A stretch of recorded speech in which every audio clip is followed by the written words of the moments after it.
Legend से बातचीत के आज के एपिसोड में आप सभी का स्वागत है। आज के जो हमारे लेजेंड है उन्हें 20 इयर्स से ऊपर फाइनेंशियल फील्ड में एक्सपीरियंस है। Presently he is president of DSP AMC. आज के इस वीडियो में हमारे लेजेंड से बातचीत के गेस्ट होने वाले हैं कल्पेन पारिक सर। जी हाँ दोस्तों, कल्पेन सर के साथ हम काफी कुछ चीजें डिस्कस करेंगे। उनकी पर्सनल लाइफ से, कैसे उन्होंने अपनी इन्वेस्टमेंट लाइफ मैनेज करी, क्या क्या मिस्टेक्स उन्होंने करी और क्या थी उनकी लर्निंग्स जो सभी के साथ वो शेयर करना चाहते हैं। आज के इस वीडियो में ना हम लगभग 25 साल के एक्सपीरियंस को विद इन 30 मिनट्स आप सभी के सामने प्रेजेंट करेंगे। One of the most interesting video ये होने वाला है। चलिए स्वागत करते हैं सबसे पहले कल्पेन सर का हमारे चैनल पे, आप सभी के चैनल पे।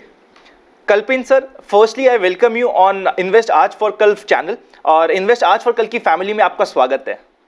Thank you Anand, looking forward. Sir, so आज के इस डिस्कशन में हम आपसे कंप्लीट फाइनेंशियल जर्नी आपकी डिस्कस करके ऐसे कुछ पॉइंटर्स लेना चाह रहे हैं कि एक सक्सेसफुल फाइनेंशियल जर्नी आखिरकार होती ही क्या है और हमें क्या ध्यान रखना चाहिए। सो सर, कैसे स्टार्टिंग हुई थी आपकी फाइनेंशियल लाइफ की? सर वहां से स्टार्ट करते हैं सर आज। सो शुरुआत बाय एक्सीडेंट हुई थी Anand, nothing which is planned, lot of randomness. After my MBA in 98, when I passed out, I got a job in L&T Finance, which is one of the largest treasury, which was one of the largest treasury at that time, 22 years back, and my job was to manage their surplus money. So as a part of L&T Finance, मेरा काम था उनका जो cash flow हुआ करता था उसको अलग अलग इन्वेस्टमेंट ऑप्शंस में इन्वेस्ट करके अच्छे रिटर्न्स जनरेट करना।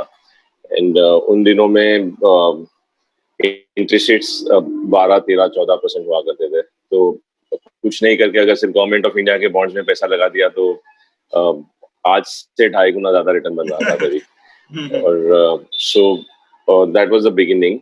और वो पहला फेज था जब रिजर्व बैंक ने इंटरेस्ट रेट्स को धीरे धीरे करके लिबरलाइज करना शुरू किया। तो जो 13-14% के रेट्स थे, जब वो नीचे आके 9 या 8 पे पहुंचे, तो आपको दो फायदे होते हैं। एक तो स्टार्टिंग यील्ड 12% की लॉक हो गई, और फिर जब 12 का रेट 8 पे आता है तो बहुत बड़ा कैपिटल एप्रिसिएशन होता है इतने कम समय में जब होता है। तो आपके पोर्टफोलियो का रिटर्न साल का 16-17% दिखता है। और ये शुरुआत की वजह से ऐसे लगने लगा कि आई नो इट ऑल, क्योंकि 16% रिटर्न बहुत आसानी से जब बनता है, so you don't realise the risk of investing और what can go wrong. So this is how my journey started in 98-99. So I was on the fixed income bond desk of L&T Finance, managing the treasury money of L&T. And in that journey, many people from the mutual, in those days there were only 4 or 5 mutual funds which were prominent. So in दिनों में the funds which I used to deal with were Alliance करके एक mutual fund था, फिर ITC Threadneedle था, Prudential ICICI was there, and DSP was there. So few relationship managers from there would come and talk to me saying, आपके पास 3-4 हजार करोड़ का corpus है, तो थोड़ा फंड हमारे ये फंड्स में आप डाल दीजिए। And that is how I got exposed to the concept of using mutual fund as a vehicle. Ultimately लोगों के ध्यान में आज भी ये लगता है कि म्यूचुअल फंड एक अलग इंस्ट्रूमेंट है। म्यूचुअल फंड एक सिर्फ जरिया है, एक वेहिकल है कैपिटल मार्केट को एक्सेस करने का। और अल्टीमेटली एज इन्वेस्टर्स या तो हम शेयर्स खरीदते हैं या बॉन्ड्स खरीदते हैं, शेयर्स, बॉन्ड्स या fixed deposit. So mutual fund के जरिए आप दोनों में अपना पैसा लगा सकते हो। एंड गवर्नमेंट ने एक बहुत बड़ा पिछले 20 सालों से फंड्स को एनकरेज करने के लिए टैक्स का एडवांटेज दिया है, डेट फंड हो या इक्विटी फंड। तो इस तरह से मेरा पहला इंट्रोडक्शन म्यूचुअल फंड के साथ हुआ रफली 22 साल पहले। सर, सो जो स्टार्टिंग हुई होगी, I am very sure starting में हम कुछ ना कुछ मिस्टेक्स तो करते हैं।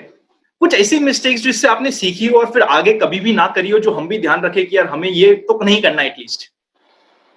तो जैसे पहले मैंने बताया ना, जब अगर आपका स्टार्टिंग बहुत सक्सेसफुल हो जाता है तो हमें लगता है कि we are bigger than the market and we know it all.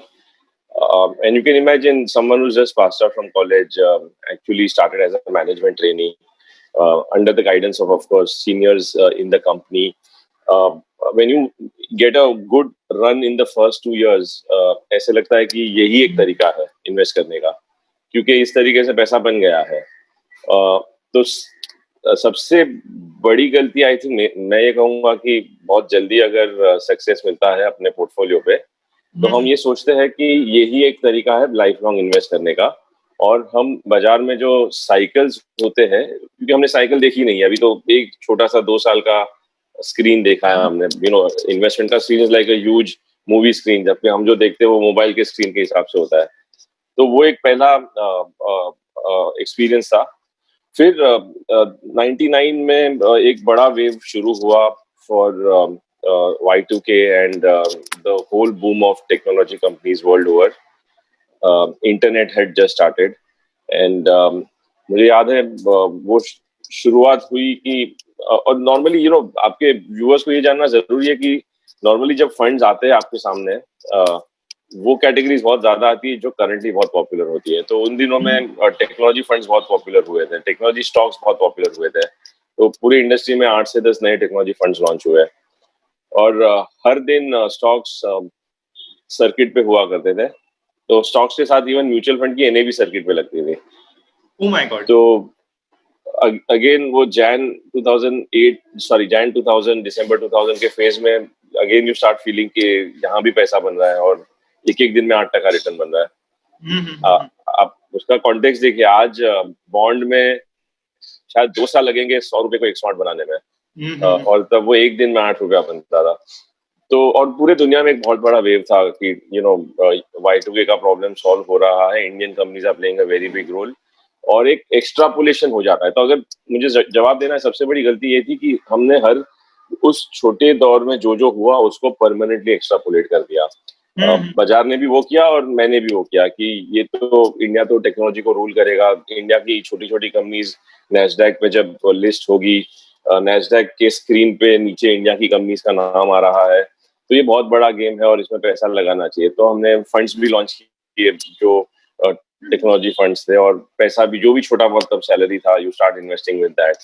And then 2000 का जब क्रैश हुआ और फिर देखा कि तब पहला लर्निंग हुआ कि you can lose capital. Capital loss क्या होता है वो तब समझ आया, क्योंकि टेक्नोलॉजी फंड्स की 10 रुपए की एनएवी 2 रुपए तक चली गई।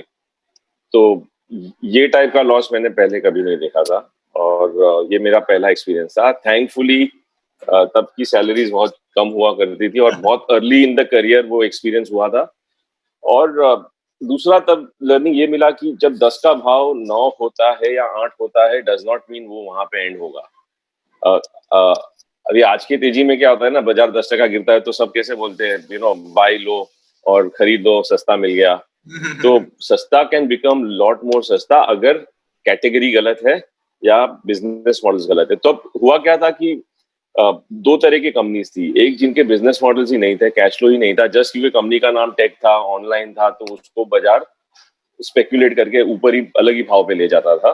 और दूसरी अच्छी भी कंपनीज थी, जैसे इन्फोसिस थी, विप्रो थी, ये तो वर्ल्ड क्लास कंपनी तब भी थी और आज भी है। They made let's say the country proud. लेकिन और इनके प्रॉफिट्स भी 100% से ग्रो हो रहे थे, कोर जेन्युइन प्रॉफिट्स। लेकिन इनके भाव में सब आ गया था। जैसे इन्फोसिस का अगर मुझे याद हो तो प्राइस टू अर्निंग मल्टीपल 100 तक पहुंच गया था। 100 का प्राइस टू अर्निंग मल्टीपल का मतलब क्या हुआ कि आज के प्रॉफिट रेट जो तब उन दिनों में प्रॉफिट ग्रोथ 70-80% था, वी वर अज्यूमिंग कि this 70% profit growth rate is granted to the company for the next 100 years. When you give a P of 100, now that is like a crazy expectation that and data says that अगर थोड़ा बहुत भी wisdom होता उन दिनों में, थोड़ा बहुत भी experience होता, then one would have asked this question that दुनिया में कितनी कंपनी है जिसने 70% से 100 साल छोड़ो 10 साल भी ग्रो किया है। और अगर ऐसी कंपनी है ही नहीं तो क्यों ये कंपनी पे हम इस तरह से इस कंपनी पे इतना ज्यादा बोझ डाल रहे हैं एक्सपेक्टेशन का।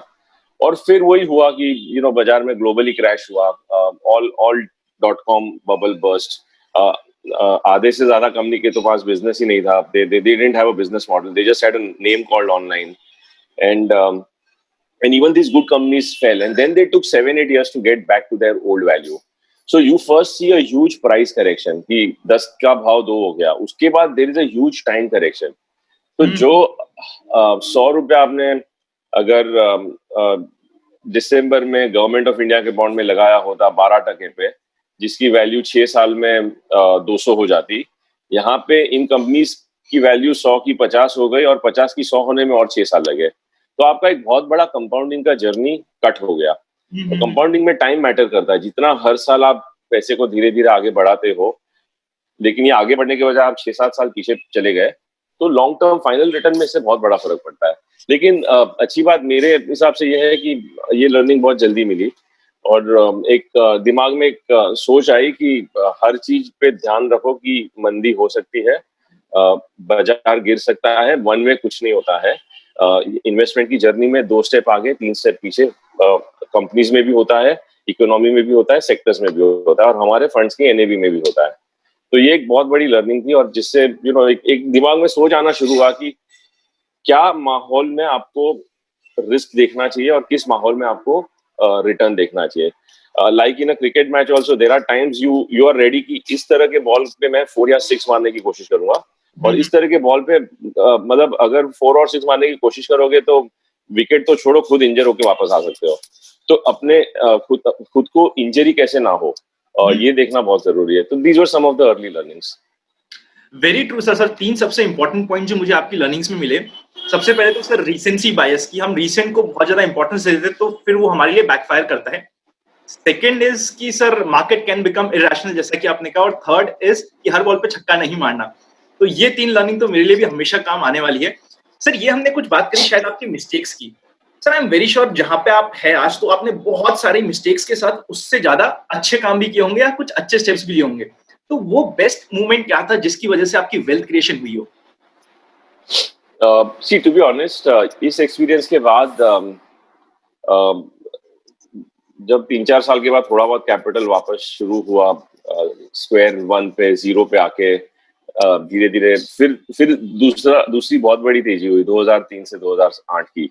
अब ये तेजी मुझे नहीं लगता है हमारे जनरेशन में किसी ने इसके बाद फिर से देखी है और शायद कब आएगी फिर से। और ये ऐसी तेजी थी जब सिर्फ लार्ज कैप इंडेक्स 7 गुना ऊपर गया और सिर्फ 4 साल में 7 गुना ऊपर जाना एक बात है, अगर किसी चीज को टाइम दे दो तो एफडी भी 7 गुना ऊपर जाती है। 10 साल में आई थिंक 72 डिवाइड बाय 10, हाँ 10 साल में एफडी भी 7 गुना ऊपर जाएगी। सॉरी नॉट 10, 72 डिवाइड बाय 2, 36 साल में। बट 4 साल में 7 गुना ऊपर जाना एक बहुत बड़ी बात है। मिड कैप इंडेक्स 10 गुना ऊपर गया और स्मॉल कैप स्टॉक्स 15 टाइम ऊपर गए। 15 टाइम मतलब 1500% का रिटर्न सिर्फ 4 साल में मिला। तो वो एक फेज में काफी हद तक, and because I was always in mutual funds, मेरा इन्वेस्टमेंट का जो कॉन्सेप्ट था वो ज्यादातर from sake of convenience was always mutual funds. That salary आ गई है तो बटन दबा के म्यूचुअल फंड में ट्रांसफर कर दो। तो और स्टॉक्स के लिए कॉम्प्लेक्सिटी थोड़ी होती है, डीमैट अकाउंट और वो सब, फिर भी स्टॉक अकाउंट ओपन किया था बिकॉज वो तेजी में क्या होता है, सब लोग स्टॉक में पैसा लगाते हैं, तो you also don't want to get left out. तो 2003 से 7 में I would say not the full cycle but 2005, 6, 7 में एक अच्छा वेव मिला of mutual funds compounded NAV by 30-40%। But इसको मैं वेल्थ क्रिएशन नहीं बोलूंगा बिकॉज 1 साल 2 साल 3 साल 40% कमाना is not wealth creation. Wealth creation होता है कि जब अगर आप 15% भी कमाओ लेकिन 20 साल तक कमाओ। तो रियल जो क्वांटम बनता है वो टाइम और रिटर्न दोनों के कॉम्बिनेशन से बनता है। Return with very low time does not mean much. So 1 रुपये को 10 रुपया बनाना वो वेल्थ क्रिएशन होता है। 1 रुपया 2 रुपया बन गया because of a very short Spain. So I think I have never had, so I've never had a scenario where all the money has compounded at very large rates of return, because after my first experience I have largely been a very conservative investor, and coming from middle class roots, you don't have a lot of money to really put in the market. But the good thing is my principle always was what I preach also, मैं जो पूरी दुनिया को बताता हूँ कि हमारे देश में we are all largely middle class or below middle class people, and inflation हमेशा ज्यादा रहा है। भले पिछले 1-2 साल में कम हुआ है बट लार्जली हम एक इन्फ्लेशनरी देश है। तो हमारे इकोनॉमी का डिजाइन है कि हम हर साल गरीब होते जाएंगे, क्योंकि इन्फ्लेशन हर साल हमारे वेल्थ में से पैसा निकालेगा। तो हमारा सबसे बड़ा दुश्मन इन्फ्लेशन है अगर हम 50 साल की बात करें। सो एज इन्वेस्टर्स हमारे ध्यान में ये होना चाहिए कि हम अपने परचेजिंग पावर को कैसे पकड़ के रखें। और उसमें बेसिक जो पर्सनल फाइनेंस के प्रिंसिपल्स है कि जो पैसा आता है उसमें से बेसिक खर्चे को निकाल के सबसे पहले सेव कर लो, and uske baad you think of spending money. So I think those ingredients, being very grateful that I was a part of the fund industry, working with very wise investors and wise distributors in those days, gave those principles. So my wealth creation has largely happened on account of time, not on account of return. And I'm not ashamed to say that कि मेरे पूरे portfolio में कभी भी ऐसा long term में 20-20% का return बना हो. My portfolio on an average would have earned between in some bad patches 4-5%, in very good patches on an average 13-14%, and in some patches around 15-16%. So long term average return would be around 12% return. But it's been now almost 15-16 years of that type of compounding. And one big learning I have had is कि 100 को टूट के 50 नहीं होने देना चाहिए. वो ना होने के लिए क्या करना चाहिए? तो मेरे पोर्टफोलियो का design is more of conservatism and preservation and gradual growth. I somehow have never, when I read these stories of multi-baggers, they are there. Like some of my stocks would have, gone up 20 times, but that is 1% of the portfolio, not the whole portfolio. And then 2008 के बाद I have stopped investing in stocks. I realized that mutual fund is a very powerful vehicle, जिसमें बिना time दिए आप अपना पैसा experts को देते हो. तो it's better to do it through that route. Also, as you grow senior in the organization and you become decision makers, हमने और एक चीज मैंने देखी और सीखी है कि हमारे धंधे में जब हम करोड़ों लोगों को बोलते हैं कि आपका पैसा हमारे पास हमारे फंड्स में होना चाहिए, और हम अगर हमारा पैसा बाहर जाके स्टॉक्स में लगा दे तो एक मिसमैच हो जाता है. तो आप अगर if you ever come to Mumbai and go to Matunga, where there are these very old South Indian joints where you get the best idli and coffee in the world, Mysore Cafe, Madras Cafe, all of them, वहाँ पे आपको एक board दिखेगा that the owner eats food here. So what I have encouraged for myself and the company that I work for is we should eat the food that we serve the investors. So our money should be only in mutual funds, not in stocks directly. Because at large, most individuals don't open the balance sheet and read and take investment decisions. They get carried away and buy what is doing very well or through some tips or the other. So then not well-informed decisions can be accidental. So mutual fund is a far more safer, robust vehicle. And that's why most of my money, now in fact 100% of my money is all in mutual funds. पुराने कुछ 2004-5-6 के stocks का portfolio है, which will be less than 1% of the overall portfolio. And why it is less than 1? That time it must be 20% of the portfolio, but a lot of them were junk stocks, which have almost, become zero. Sir, जैसे हम mutual fund का portfolio बना रहे हैं, हमें पता चलता है कि यार हमारे किसी दोस्त ने किसी पेनी स्टॉक में इन्वेस्ट किया और उसका 1 का 10 हो गया या 1 का 5 हो गया. तो फिर सर क्या हमें पेनी स्टॉक की तरफ अट्रैक्शन आता है, स्पेशली जो भी रॉबिनहुड इन्वेस्टर्स हम जिन्हें बोल रहे हैं कि जिन्होंने अभी डीमैट खुलाया है इस तेजी में, इसको कैसे टैकल किया जाए, या क्या थोड़ा बहुत इन्वेस्टमेंट पेनी स्टॉक्स में भी करना चाहिए? जी, मेरे हिसाब से मैं इस तरह से देखता हूँ, और थैंकफुली एक डिसिप्लिन बिल्ड हो गया है. पूरी दुनिया को दिन रात डिसिप्लिन वर्ड बोलते बोलते तो खुद के अंदर भी थोड़ा सा डिसिप्लिन आ गया है कि बाजू वाले का क्या हो रहा है उसकी चिंता मत करो. उसका पैसा बन रहा है नहीं बन रहा है, डोंट वरी अबाउट दैट. अपना काम है वो घोड़े के जैसे ब्लिंकर्स लेके, मेरे पास जो पैसा है ये मेरा है, इसको मुझे बढ़ाना है, और मेरा रिस्क एपेटाइट क्या है जिससे मुझे रात को ठीक से नींद आए. तो ये दोनों के कॉम्बिनेशन से मैं अपने पोर्टफोलियो को बढ़ाता हूँ. मुझे आज तक कभी वो फर्क नहीं पड़ा है कि मेरे भाई के पोर्टफोलियो में कितना रिटर्न बन रहा है या मेरे दोस्त के पोर्टफोलियो में कितना रिटर्न बन रहा है. होता था, ऐसा नहीं कि ये नहीं होता है. जब कभी कभी कॉलेज के फ्रेंड्स मिलते हैं तो कोई बोलता है कि मेरे ये स्टॉक में 7 गुना रिटर्न बन गया मेरा. व्हाट्सएप ग्रुप पे मेरे कुछ अच्छे दोस्त है इंजीनियरिंग के टाइम के, जो बहुत ही अच्छे स्टॉक पिकर है और जिनका बहुत अच्छा रिटर्न बन भी जाता है. But I think then you feel good about it, that ठीक है, you're making money very good, and I'm happy with the way my money is progressing. So I'm fine with that. Coming to today, आज के जमाने में जो लोगों ने पिछले कुछ महीनों में अकाउंट्स खोले हैं और अगर अच्छा पैसा अच्छे स्टॉक्स के थ्रू बनाया है तो we should be very happy about it. That मैं ये नहीं कहता हूँ कि पैसा सिर्फ म्यूचुअल फंड के थ्रू बनता है. वो झूठ होगा अगर मैं ये बोलूंगा. तो पैसा हर तरीके से बनता है. सिर्फ आपको आपकी टेक्निक पता होनी चाहिए। क्रिकेट खेलने जाओ तो क्रिकेट के रूल्स पता होने चाहिए, अगर स्विमिंग करने जाओ तो स्विमिंग के रूल्स पता होना चाहिए। ये ना हो कि आप क्रिकेट के मैदान में आओ और टेनिस खेलना शुरू करो, then you will lose. So अगर आप ट्रेडिंग के थ्रू पैसा बनाना है या इंडिपेंडेंट स्टॉक पिकिंग के थ्रू बनाना है, म्यूचुअल फंड के थ्रू बनाना है, there are different routes, but आपको उनके रूल्स पता होने चाहिए। और अगर वो रूल्स पता करके अगर आप वो जर्नी में जाते हो और आपके पास उस not just knowing the rules, technique होनी चाहिए वो गेम खेलने की, तो अगेन अगर आप डायरेक्टली स्टॉक्स पिकअप करते हो तो या तो कोई अच्छा एडवाइजर हो जो आपको गाइड करे कि हाँ ये स्टॉक्स लेने, अच्छा स्टॉक ब्रोकर हो, अच्छा डिस्ट्रीब्यूटर हो जो बताए कि हमने रिसर्च किया आपके बिहाफ पे, ये रिसर्च सॉलिड है, रोबस्ट है, पूरे 10-20 साल की हिस्ट्री देख लो, मंदी में ऐसे परफॉर्म करता है, तेजी में ऐसा करता है, उसके बाद आप अपना पैसा स्टॉक पिकिंग के थ्रू आगे बढ़ाओ, तो nothing wrong in that.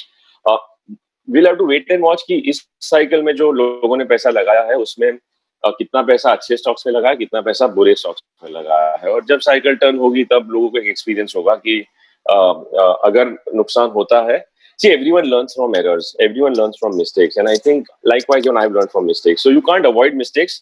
I would only tell investors who are doing it directly that stick to good companies and time लंबा रखो और स्टडी कीजिए, आप स्टडी करके फिर पैसा लगाइए, आप सिर्फ स्टोरीज पे या हेडलाइंस पे इन्वेस्ट मत कीजिए कि अभी अगर जैसे बारिश अच्छी हुई है तो रूरल इंडिया के स्टॉक्स अच्छे करेंगे तो 3 ट्रैक्टर की कंपनी ले ली, लेकिन क्या ये कंपनी सही है, क्या इसकी बैलेंस शीट सही है, क्या इसका प्रमोटर सही है, तो ये थोड़ा स्टडी करके, थोड़ा होमवर्क करके, अपने रूल्स बना के फिर पोर्टफोलियो में आप इन्वेस्ट कीजिए। और मैं हमेशा इन्वेस्टर्स को बोलता हूँ कि आप स्प्रेड कर लो आपका पैसा, कुछ शेयर्स में डाल दो, कुछ म्यूचुअल फंड में डाल दो, कुछ बॉन्ड्स में होगा, कुछ गोल्ड में होगा, so and then over time as you learn and become better in any one line, you increase your exposure there. Absolutely right sir, बिल्कुल ठीक बात है सर, गेम सारे हैं बट आपको रूल्स पता होने चाहिए। It was a very beautiful line sir. फिर अब mutual fund as a portfolio की जब हम बात करते हैं, या क्योंकि आपने अभी 2008 से, जैसा आपने कहा कि आप म्यूचुअल फंड्स में बहुत हेवीली इन्वेस्टेड है, रेदर पूरा ही इन्वेस्टेड वहां पे है, तो म्यूचुअल फंड्स के लिए हमें क्या रूल्स फॉलो करने चाहिए? So start with first knowing कि म्यूचुअल फंड एक जरिया है, अलग यूनिक प्रोडक्ट नहीं है। म्यूचुअल फंड एक ब्यूटीफुल प्रोडक्ट है जिसके थ्रू आपको हर तरह के एसेट क्लास का एक्सपोजर मिलता है। आपको इंडिया की अच्छी कंपनीज में पैसा लगाना है, बड़ी कंपनी हो या छोटी कंपनी हो, तो म्यूचुअल फंड में अलग अलग तरह के स्कीम्स है जिसके थ्रू आप पार्टिसिपेट कर सकते हो। आपको सिर्फ बॉन्ड्स की सेफ्टी में पैसा लगाना है, गवर्नमेंट ऑफ इंडिया के बॉन्ड्स में, कॉर्पोरेट के बॉन्ड्स में, तो उसके लिए म्यूचुअल फंड के पास डेट फंड्स है। आपको अगर दुनिया की बेस्ट कंपनीज में या दुनिया की छोटी छोटी कंपनीज में पैसा लगाना है तो म्यूचुअल फंड के पास इंटरनेशनल फंड्स है जिसके थ्रू आप पैसा लगा सकते हो। और आपको अगर गोल्ड में पैसा लगाना है तो म्यूचुअल फंड के पास गोल्ड फंड है। आज हमारे पास तो कमोडिटी फंड्स है। आपको अगर दुनिया के एग्रीकल्चर प्राइसेस जो फिलहाल ऊपर जा रहे हैं उससे बेनिफिट करना है तो उसके लिए भी फंड है। आज अगर दुनिया भर में एनर्जी के प्राइस, ऑयल के प्राइस 10 साल लो पे है और उस पे व्यू लेना है तो उसके लिए भी फंड्स है। तो म्यूचुअल फंड एक विंडो है जिसके थ्रू आप अलग अलग एसेट क्लास में अपना पैसा ट्रांसफर कर सकते हो, बट ये बहुत ही एफिशिएंट विंडो है। इस एफिशिएंसी इसलिए बिकॉज टैक्स का एफिशिएंसी है, इसमें ऑपरेशनल एफिशिएंसी है, आप एक बटन दबा के पैसा डाल सकते हो, निकाल सकते हो, ट्रांसपेरेंसी है, आपको हर महीने के एंड में पता चलता है आपके आखिरी रुपये तक कि पैसा कहाँ लगा है। और आपको लगे कि नहीं ये फंड ठीक से नहीं मेरा पैसा डिप्लॉय कर रहा है, मुझे निकालना है, तो आप फिर से एक बटन दबा के पैसा निकाल सकते हो। तो म्यूचुअल फंड पहले तो एक व्हीकल है। अब आप उसके ड्राइवर हो, तो आपके पोर्टफोलियो में आपने क्या ब्रेकअप किया है अलग अलग स्टाइल के फंड्स का, वो एक डिसीजन आपको लेना है। और इसके लिए हर इन्वेस्टर को अपना एक इन्वेस्टमेंट फिलॉसफी फ्रेमवर्क होना चाहिए कि मेरी फिलॉसफी क्या है, मुझे क्या अचीव करना है। तो जैसे हम बोलते हैं हमेशा, और आप भी अपने क्लाइंट्स को बोलते हो, कि जो पैसा आपको टेम्पररी नीड्स के लिए है, सेफ्टी के लिए है, जिस पैसे को आपको बाजार के उतार चढ़ाव के साथ नहीं जोड़ना है, वो आप डेट फंड्स में रखिए। डेट फंड में समझना जरूरी है कि जो भी देश का फिलहाल इंटरेस्ट रेट का स्ट्रक्चर है, आपको मोरलेस उतना रिटर्न मिलेगा, प्लस और माइनस 0.5%। तो आज की तारीख में अगर on an average interest rate 6% पे है देश में, अपना देश जो सबसे बेस्ट क्वालिटी नाम है with in the packing order of bonds, government of India का बॉन्ड सबसे सेफ है, तो वो 6% में पैसा बोरो करता है। और कॉर्पोरेट्स जो है वो 6 का 6.5 में बोरो करते हैं, और कुछ लोग 7 पे करते हैं। तो 6 से 7 का रेंज है। तो हमारा रिटर्न हमें ये सोच के जाना चाहिए कि डेट में ये रेट से रिटर्न मिलेगा। अब यहाँ पे बहुत लोग सोचते हैं कि यार 6% ये तो मजा नहीं आता है, 5 साल पहले तो 9% मिल रहा था, तो मुझे 6 में मजा नहीं आएगा। The market is not here कि हमें हमें मजा कराने के लिए बना है। मार्केट तो अपने हिसाब से चेंज होगा, 6 भी होगा रेट, 9 भी होगा, कभी कभी 11-12 भी होता है। तो आज के माहौल में 6 है, तो आप हमें ये ध्यान में रखना है। सो म्यूचुअल फंड में या किसी भी इन्वेस्टमेंट में एंटर करने के टाइम पे एक्सपेक्टेशंस को लिखना जरूरी है कि क्या एक्सपेक्टेशन है मेरा। एक है मेरी इच्छा क्या है, भाई मेरी इच्छा है मुझे 20% रिटर्न चाहिए, तो ठीक है वो भी लिख के रखो। और दूसरा फिर ये देखो कि ये 20% कहाँ मिल सकता है और क्यों मिल सकता है, और क्या क्या मिल सकता है या कभी नहीं मिल सकता है, और वो लेने के लिए क्या रिस्क लेना पड़ेगा, तो ये ध्यान में रखना जरूरी है। तो मैं एक अलग ही फर्स्ट प्रिंसिपल पे जाने की बात कर रहा हूँ बिफोर सेइंग कि ये फंड अच्छा है या वो फंड अच्छा है, कि पहले अपने रूल्स को समझ लो कि बाजार में क्या लेवल्स ऑफ रिटर्न्स अवेलेबल है आज की तारीख में अगले 5, 10, 20 साल के लिए। तो डेट में करोगे तो इंटरेस्ट रेट जो है वो आपका लेवल ऑफ एक रिटर्न है। जब अभी इक्विटी की बात आती है, अभी इक्विटी में मैंने अभी 2 दिन पहले एक ट्वीट किया था कि अगर इंडिया का सेंसेक्स की 40 साल की हिस्ट्री है तो पहले डेकेड में 20% का रफली एवरेज रिटर्न आया था, दूसरे डेकेड में कुछ 18% का रिटर्न आया था, तीसरे डेकेड में 15% का रिटर्न आया है, और चौथा डेकेड जो अभी 3 महीने में पूरा होगा 2010 से 20 का, उसमें 7.5% का रिटर्न आया है। तो हर डेकेड का रिटर्न अलग अलग है। तो अभी आप, और अगर हम चारों डेकेड का एवरेज ले तो 14.5% है। तो कुछ लोग ये सोच के पैसा लगाते हैं कि चारों डेकेड का जो एवरेज है मुझे वो मिल जाएगा, बट जरूरी नहीं है, आपको शायद उससे ज्यादा भी मिले या कम भी मिले। तो पहले तो ये गेम में क्या रेंज है ये जानना जरूरी है कि क्या रेंज ऑफ रिटर्न मिलता है और रिटर्न का ड्राइवर क्या है। तो मैं अगर पूछूं किसी को कि इक्विटी का रिटर्न क्या होना चाहिए, तो उसका एक फॉर्मूला, एक रफ फॉर्मूला ध्यान में रखना जरूरी है कि नॉर्मली इंडिया का जो रेट ऑफ ग्रोथ होगा या कॉर्पोरेट प्रॉफिट्स का जो ग्रोथ है मोर और लेस वो रिटर्न मिलता है ओवर अ साइकिल। या जो पूरे कॉर्पोरेट इंडिया का रिटर्न ऑन इक्विटी है, मान लो पूरे all companies in the country, Nifty में जो भी 50 कंपनी है सबने मिला के 100 रुपए का इक्विटी धंधे में लगाया है, और उनके जो प्रॉफिट्स है उस इक्विटी से जब डिवाइड करो तो रफली आज की तारीख में 11% का रेट आता है। तो return on equity in companies का 11% है। अभी इतनी बड़ी बड़ी कंपनीज ने जिन्होंने हजारों करोड़ का कैपिटल लगाया, उनको अपने कैपिटल पे 11% मिल रहा है, तो मुझे क्यों 20 मिलना चाहिए? अगर कैपिटल एफिशिएंसी देश की 11% है तो हमको उसके आसपास मिलेगा। अब उसके अंदर एक लेवल और हम नीचे जा सकते हैं कि ये 11% एवरेज का है, उसमें से कुछ कंपनीज 15% का उनका कैपिटल एफिशिएंसी है, कुछ कंपनी का 5% है, तो हम कोशिश करेंगे हम 15 पे जाएंगे, 5 को निकाल देंगे। तो चलो हम 15 या 20 वाली कंपनीज को ढूंढते हैं। अभी उसमें हिंदुस्तान लीवर जैसी भी कंपनी आ जाएगी जिसका 60-70% रिटर्न ऑन इक्विटी है, एशियन पेंट्स भी आ जाएगा। सो बहुत सारी कंपनीज का आरओई बहुत अच्छा है, लेकिन यहाँ पे ये सब कंपनी का आरओई बहुत अच्छा है, लेकिन इनका जो भाव है ये भी उतना ज्यादा अच्छा है। तो आरओई अच्छा मिल गया, लेकिन उसके लिए हमें प्रीमियम पे करना पड़ रहा है। अगर यही सब कंपनी पुराने जमाने के डिस्काउंट पे मिलती तो आप बहुत अच्छा रिटर्न एक्सपेक्ट कर सकते हैं।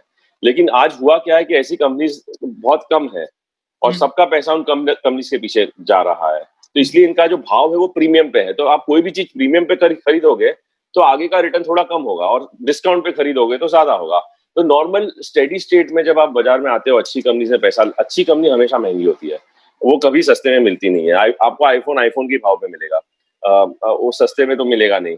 So quality will always be at a premium now. And then once in 5 years, once in 3 years, once in 10 years, there are some events जिसके वजह से पूरा बाजार एक बार नीचे आता है। क्वालिटी कंपनी भी एक साथ 20%, 30%, 40% जब नीचे आती है तब ज्यादा पैसा लगा दो, तो आपको वही क्वालिटी थोड़ी सस्ते में मिल गई।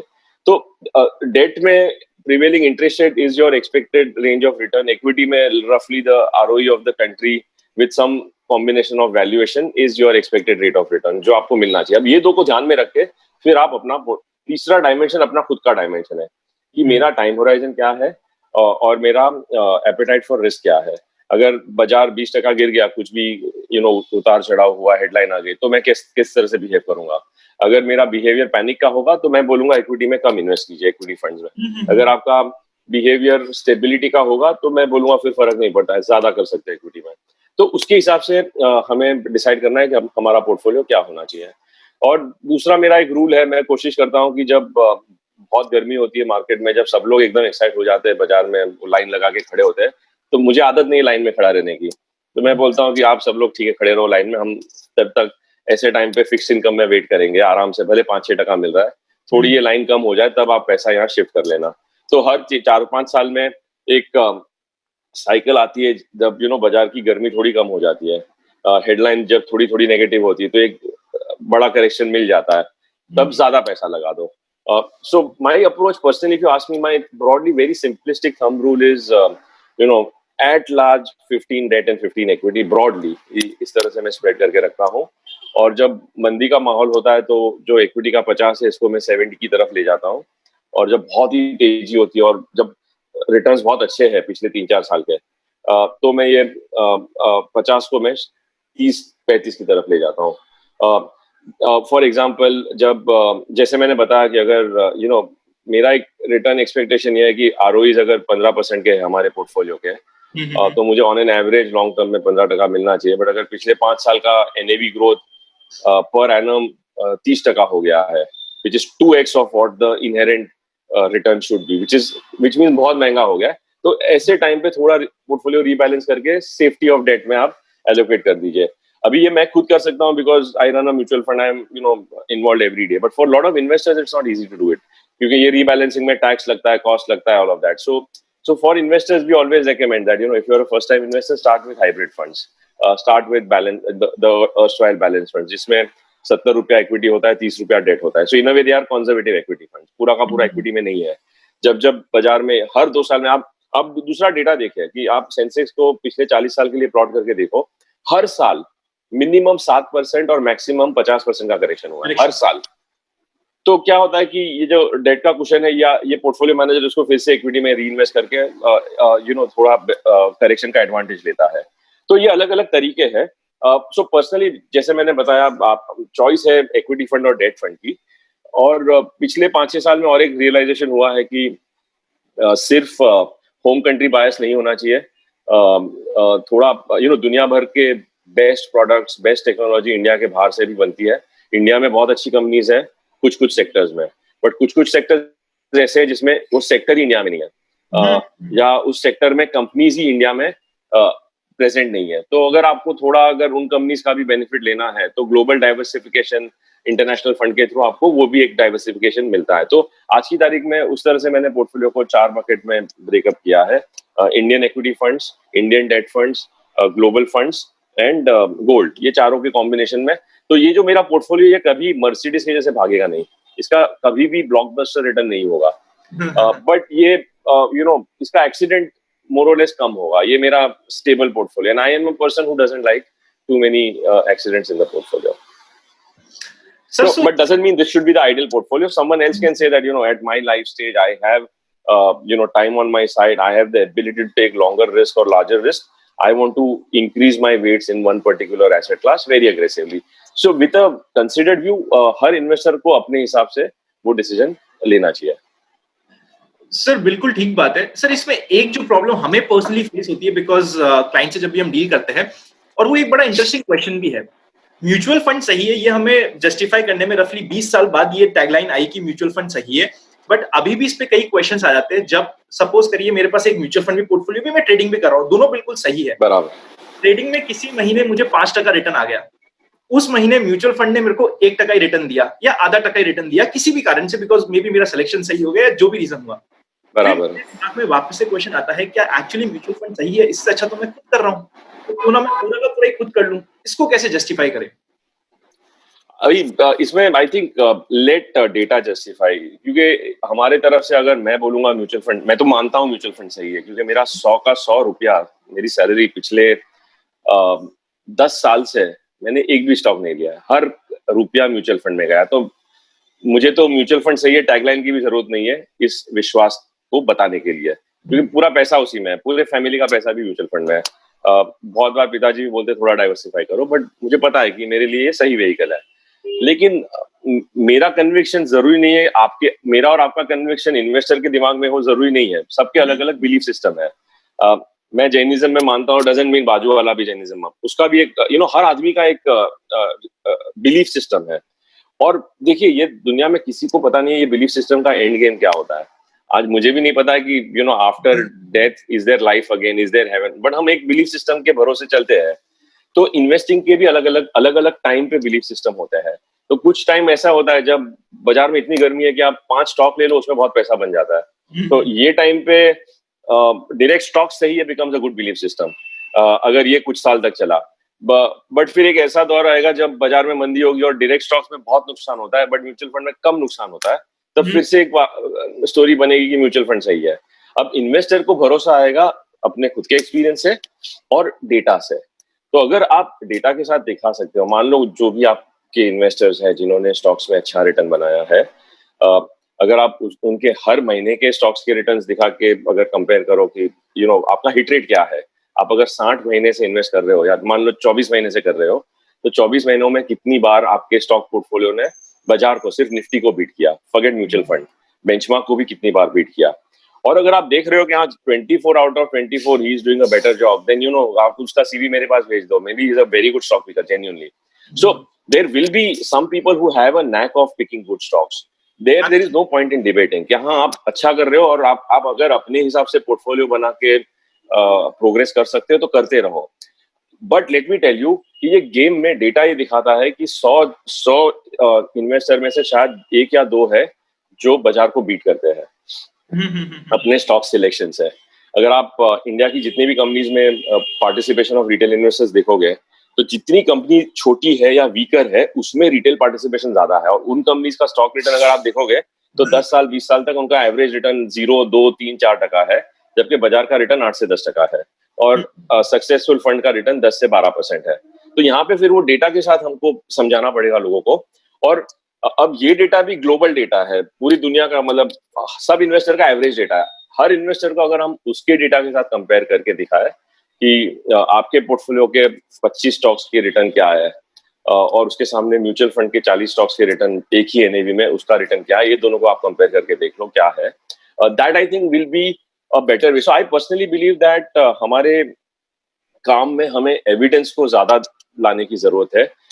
हम जितना एविडेंस को रिस्पेक्ट करेंगे, ना कि सिर्फ टैगलाइन को। तो म्यूचुअल फंड सही है हमारे भरोसे पे हमने आपको बता दिया, और ये किसने बताया? हम म्यूचुअल फंड वालों ने बताया। अब म्यूचुअल फंड वाले ये थोड़ी बोलेंगे कि इंश्योरेंस सही है, हमारा तो काम है बोलना। तो जायज है कि इन्वेस्टर बोलेगा कि तुम्हारा तो बायस है, भले मैं कितना भी दिल से बोलूं कि ये बायस नहीं है, या जेन्युइनली हमारा बिलीफ है, लेकिन why should he believe till you don't show him evidence. तो आई थिंक जितना हम एविडेंस दिखा के बात करेंगे, और फिर हिट रेट, आज मैं आपको मेरे खुद का एग्जांपल दे रहा हूँ। मेरे पास एबिलिटी है हर कंपनी की बैलेंस शीट खोल के पढ़ के एनालाइज करने की, बट मेरे पास टाइम नहीं है, क्योंकि जब पूरी कंपनी चलानी होती है 1000 चीज होती है करने के लिए, टाइम नहीं होता है। तो आज मैं अगर स्टॉक्स में इन्वेस्ट कर भी लूं, आई will still call my self a speculator, because मैं इन डेप्थ मेहनत किए बिना ब्लाइंडली पैसा लगा रहा हूँ। और फिर पैसा थोड़ा बन भी गया तो नसीब से बनता है, वो जरूरी नहीं है मेरे स्किल से बना है। अब मेरे पास 2008 में जो लास्ट मेरा ग्रुप ऑफ स्टॉक्स था, कुछ 25-40 स्टॉक्स थे, उसमें से मैंने रफली 30 तो निकाल ही दिए हैं 6-7 साल पहले। अब 10 बचे, वो मैं नहीं निकाल सका क्योंकि या तो लिक्विडिटी नहीं थी या हमारे कंप्लायंस की वजह से बेच नहीं सका। उन 10 में से सिर्फ 2 स्टॉक है जिन्होंने बहुत अच्छा रिटर्न दिया है, और 8 स्टॉक है जिन्होंने सेविंग्स अकाउंट का भी रिटर्न नहीं दिया है।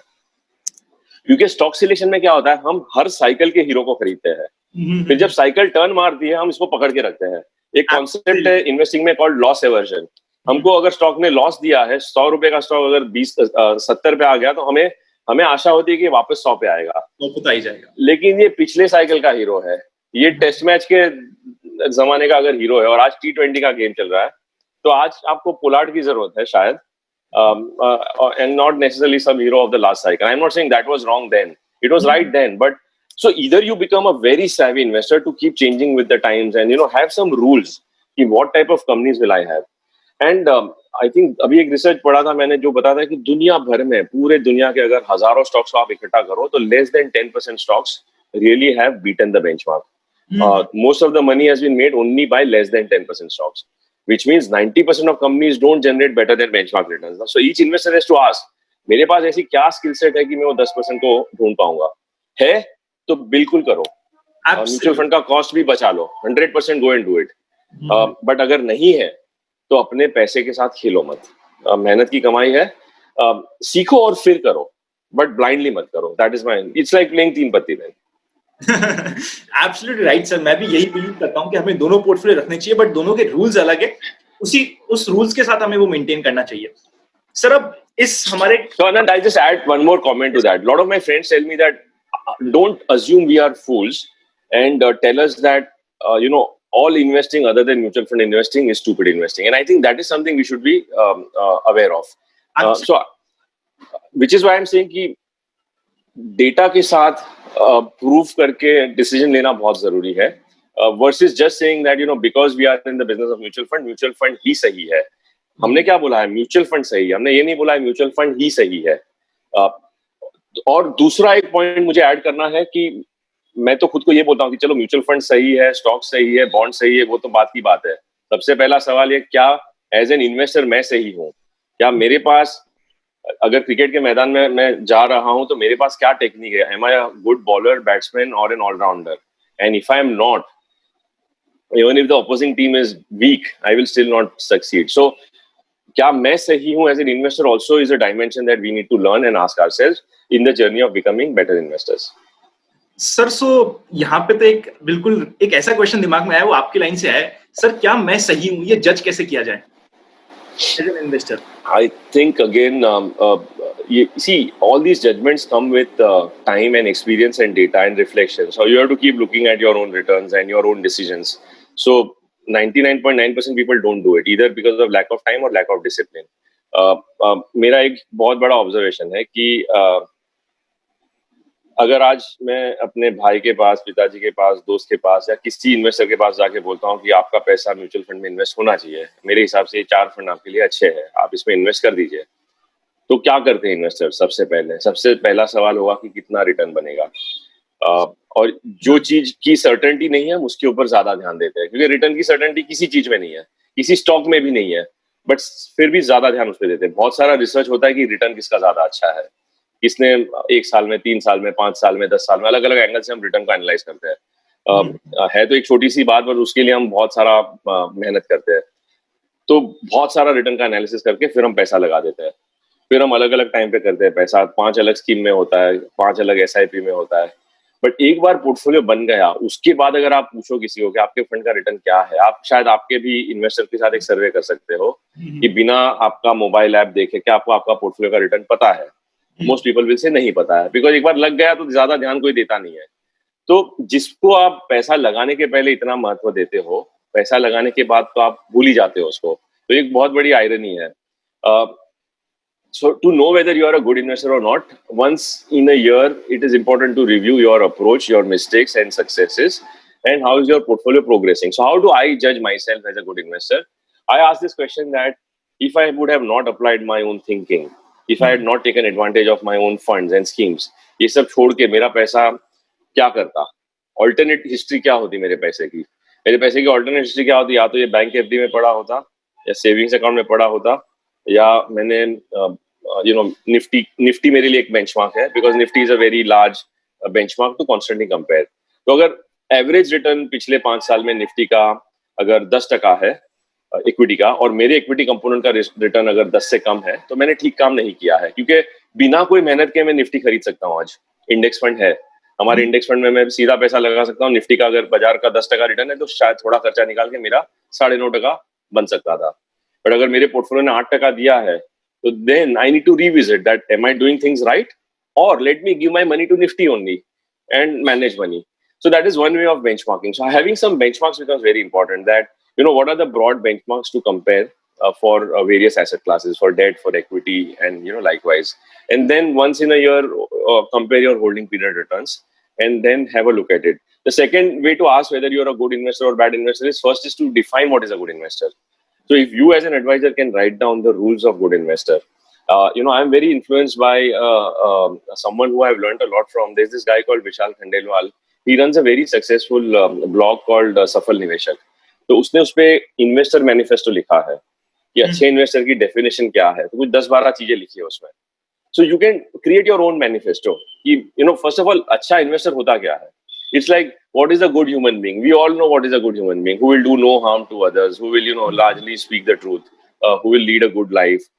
So likewise, we have to define what are the rules of being a good investor. Good investor means you will not lose more money when markets fall. You will compound your money at rates 3-4% higher than inflation. If the benchmark return is X, you will try and earn at least X and at best X plus 1 or 2. You will be wise enough not to get carried away when market gets drunk or market gets irrational. So बाजार अगर एकदम गर्मी में आ गया तो आप पागल होके बहुत ज्यादा पैसा लगा दो, then that's a sign that you're not a good investor. और vice versa, जब बाजार में टेम्पररी लॉस होता है एनएवी का, जैसे मार्च में हुआ था, 10 रुपए की एनएवी 6 पे आ गई, वो टेम्पररी लॉस था. अब as an investor, are you converting it into a permanent loss और not will determine whether you're a good investor or bad investor. So to me, the definition of good investor is you should buy good underlying funds or companies. Then you should buy them at good prices and not at wrong prices or irrational prices. You should, buy them continuously, because largely 90% of Indians get continuous flow of money because of salaries. We don't get lumpy money. हमको हर महीना पैसा आता है. So are you consistent in your investing and discipline? And क्या आप लंबे race के घोड़े हो? क्या आप मैराथन खेल रहे हो या 100 मीटर की रेस में हो? तो मेरे हिसाब से वेल्थ क्रिएशन मैराथन है. टाइम बहुत इंपॉर्टेंट डायमेंशन है. So the simple rules are invest in good funds at good prices for good time horizons and then do nothing. तो ये 4 रूल्स को अगर आप फॉलो करके मैनेज कर सकते हो तो you will realise you are a good investor. And I have also now started looking back at times that what is my temperament when markets fall. Practice लगती है ये स्टेट पे आने के लिए. नॉर्मली मुझे जब बाजार बहुत गिरता है तो बहुत अच्छा लगता है, क्योंकि मेरे पास इनफ पैसा है डेट में, इक्विटी में रीबैलेंस करने के लिए, और शायद एटलीस्ट 10 से 15 साल की और सैलरीड लाइफ है for my new money to get deployed. तो अगर बाजार बहुत ऊपर चला गया तो मेरा नया पैसा ऊपर के भाव पे लगेगा. तो दिमाग में एक फॉर्मूला है कि थोड़ा बाजार नीचे आता है तो पुराने इन्वेस्टमेंट के लिए बुरा है, बिकॉज जो पैसा लग गया है वो उसकी वैल्यू नीचे आएगी, बट नए पैसे के लिए अच्छा है. सो वो एक टेक्निक बनाना जरूरी है दिमाग में कि आप कब बहुत एक्साइट हो जाते हो और कब डर जाते हो, और ये ध्यान में रखना जरूरी है. तो सिंपल रूल है कि हर चीज, 100 रुपए की चीज अगर आप 200 में खरीदते हो तो you are a bad investor, और 100 रुपए की चीज आप अगर 100 में खरीदते हो, 110 में भी खरीदते हो या 80 पे खरीदते हो, you are a good investor. Then you are applying some principles of margin of safety and not overpaying. These are some things to keep in mind. Absolutely sir. Wow sir, आपके साथ हमेशा कॉन्वर्सेशन ऐसी होती है जैसे कि मैं किसी एक फ्रेंड से बात कर रहा हूँ तो उसका जो आउटपुट आता है उसमें ऐसे पॉइंटर्स आते हैं कि शायद मेरे लिए भी एक लाइफ लॉन्ग प्रिंसिपल बनते हैं. तो sir, final blessing, final message, final pointers जो आप चाहते हैं कि सारे इन्वेस्टर्स ध्यान रखें ताकि वो सक्सेसफुल बन सकें. ओके, अभी इतने सारे सवाल जवाब के बाद इसको नैरो डाउन करके 1-2 लाइन में बताना थोड़ा मुश्किल है, लेकिन मैं कोशिश करता हूँ. मेरा बेसिक रूल ये है कि अपने कैपिटल को रिस्पेक्ट करो, avoid permanent losses, focus on risk first.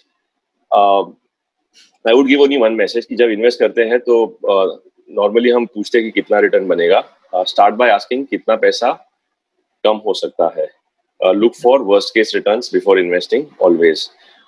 Her investment का एक इंपॉर्टेंस होता है, टाइम होराइजन होता है. मान लो आपके कुछ इन्वेस्टमेंट का टाइम होराइजन 5 साल है, तो मैं इन्वेस्टर को यही बोलूंगा कि अपने एडवाइजर से या डिस्ट्रीब्यूटर से पूछिए कि इसी प्रोडक्ट में पिछले 20 साल की हिस्ट्री में 5 साल का वर्स्ट केस रिटर्न क्या था. वो एक बार जान लो और उसके बाद डिसाइड करो कि क्या मैं इसको झेल पाऊंगा या नहीं. और उसके बाद अगर आप डिसीजन लोगे तो आप लंबे समय का डिसीजन लोगे. So that is one message I want to give, and I'm giving this message because I rarely see investors asking these questions. The question asked is return कितना बनेगा. मेरे हिसाब से ये सबसे गलत सवाल है, क्योंकि कितना रिटर्न बनेगा ये किसी को नहीं पता है. 10 साल पहले मुझे नहीं मालूम था कि अगले 10 साल का इक्विटी का रिटर्न 7% बनने वाला है, क्योंकि 10 साल पहले पिछले 10 साल का रिटर्न 15% था. तो हमारे ध्यान में ये होगा कि 15 के आसपास कुछ बनेगा. आज अगर आप पूछोगे कि अगले 10 साल क्या रिटर्न बनने वाला है, आई डोंट नो. सो ध्यान रखिए कि कैपिटल टूटने के क्या तरीके हैं और उससे आप कैसे अपने आप को बचा सकते हो, नंबर 1. नंबर 2, पोर्टफोलियो को डाइवर्सिफाई कीजिए across 3-4 relevant asset classes, because there are very few of us who have the temperament to go through lot of long periods of pain that any one asset class can give. So if you are in any one asset class, whether in equities or large caps or global stocks or bonds or gold, each asset class can have long phases of underperformance, and that can create havoc in our behavior, and we can misbehave with our money. So diversify करना जरूरी है. धीरे धीरे as you learn the principles, increase your weights in an asset class that you learn better and you are more comfortable with. और जो asset class में margin of safety है उसमें ज्यादा पैसा लगाइए, जिसमें मार्जिन ऑफ सेफ्टी नहीं है उससे पूरा बाहर मत निकलिए, थोड़ा कम लगाइए.